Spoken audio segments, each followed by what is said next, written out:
Hey, great to have you here. So today we're going to be talking about Yellowjackets Season 3, Episode 1, titled It Girl. And I'm a little bit behind with this review, mostly due to it launching right when Dexter Original Sin's finale dropped.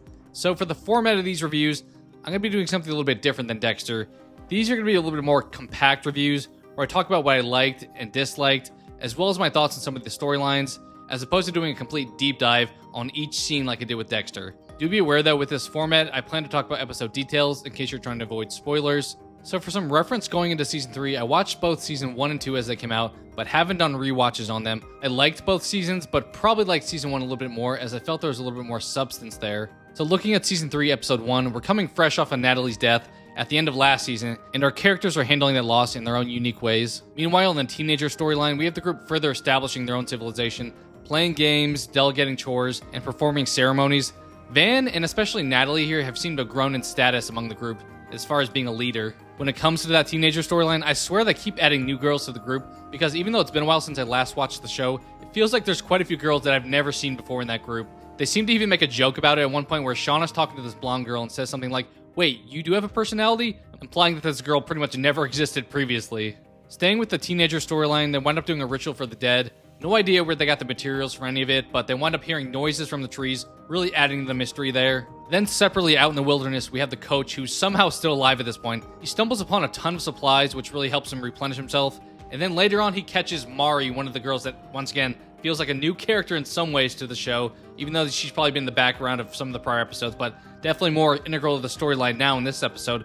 She winds up running away and gets trapped in one of his traps. So curious to see what we're going to do there. It felt very predictable that once he put the food down that he was trying to catch an animal, I guess, but it seemed pretty likely he was going to wind up catching one of the girls. So she runs into that trap and gets caught, and then we have him just staring at her in the trap down below, kind of ending off that scene. So curious to see what's going to happen there. Let me know your thoughts down below.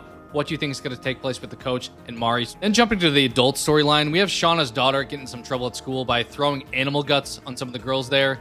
We have Taissa and Van go have some drama with one another, but they wind up going out to dinner. They wind up dine and dashing the place, which feels like at the moment I'm like, there's no way that would work, because Taissa is a pretty prominent role in the community, and she had a reservation there, so feels like dining and dashing, you're definitely going to get caught for that. But they wind up trying that, and we have one of the staff members who winds up following them, falls and keels over, and we're not really sure what happened to him. Maybe he had a heart attack, maybe he got poisoned. Something took place there, obviously, as he was following them. Then separately, Misty is kind of isolating herself post what happened with Natalie, feeling really bad about what took place there. She winds up behaving pretty strangely. She winds up dressing up as Natalie and going out to the bar and trying to behave like her ultimately.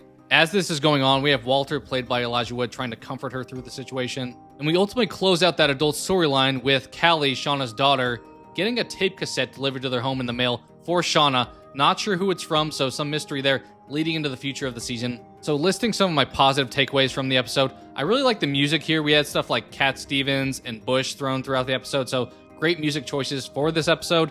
On top of that, I like the cliffhanger letter providing some intrigue for what's next, so keeping you interested to watch future episodes at least.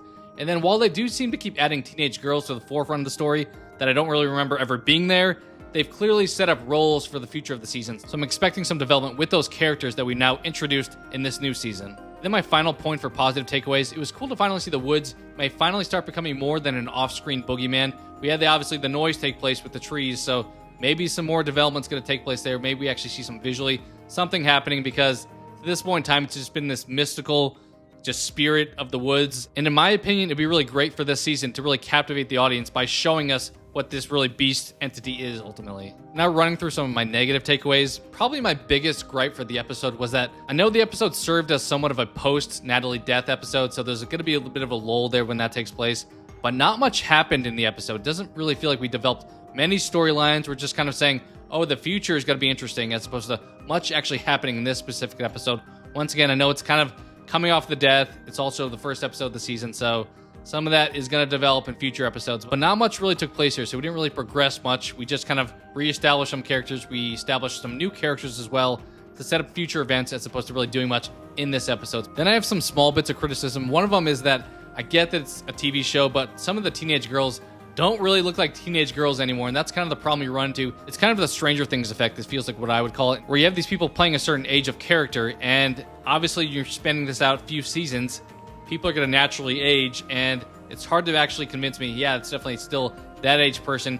Specifically here, it's hard to do because we actually have a timeline as far as this is when they went missing and then this is when they got rescued. So there can only be so much growth for some of these characters, but I get small criticism. We have actors naturally aged. It's going to happen. Just something to point out there. Another small criticism that I kind of mentioned earlier is I don't know where they got some of these materials. As far as them being stranded girls, they get these robes. They have these floating lanterns at one point. Not to mention they all look pretty well put together. I know I personally would look like hell even after a few days in the wilderness.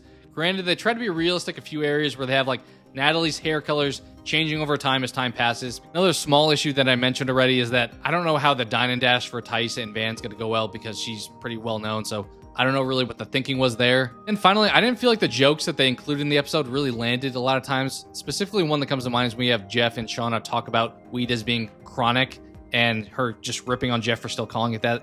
Feels like it's kind of that dry humor. I know Shauna's character kind of does that throughout the prior seasons as well. Some of it's expected, but a lot of it didn't land for me personally in this episode. So just some points of issues that I had throughout the episode. Big one, as I mentioned, being that not much really took place as far as progressing the storyline. It just feels like we started here and then we ended here. So we didn't really get that much farther through an entire episode. As far as giving this episode a rating, I'm going to follow the same pattern as I did for Dexter Original Sin as far as either positive, neutral, or negative. Overall, this one just felt like kind of a mid-episode, I would say. Not really super awful, but nothing really groundbreaking here. I could definitely see justification for it being labeled a neutral episode, but it was probably bland enough for me personally that I'm going to actually say it seeps into the negative territory. Hopefully you don't feel like that's too harsh, but I'm hopeful that things improve going forward. So what did you think of the episode? How would you rate it? What direction would you like to see them take things? They dropped both episodes 1 and 2 at the same time, but at the time of this recording, I've only watched episode 1. Just let me know any of your thoughts on Yellowjackets down in the comments below. If you want to continue on this ride with me as we go through episode by episode throughout the season, definitely make sure to subscribe to the channel to stay tuned on when new episode reviews drop. Thank you so much for watching, and I hope to talk to you again soon.